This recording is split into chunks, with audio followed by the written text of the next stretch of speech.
Ipinag-utos na ng Malacanang ang pagpapatupad ng alternative work arrangement sa mga tanggapan ng gobyerno sa National Capital Region at ilang lalawigan dahil sa patuloy na malakas na pag-ulan dulot ng habagat ngayong araw.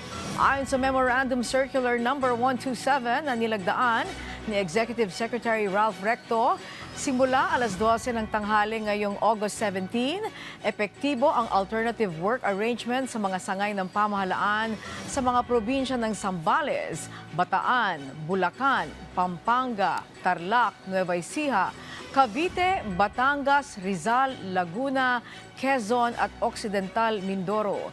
Inatasan din ng tanggapan ng Pangulong pagsasagawa ng alternative learning modes sa mga eskwelahan sa mga naturang lugar, maliban na lamang kung may ibang direksyon ang local chief executives.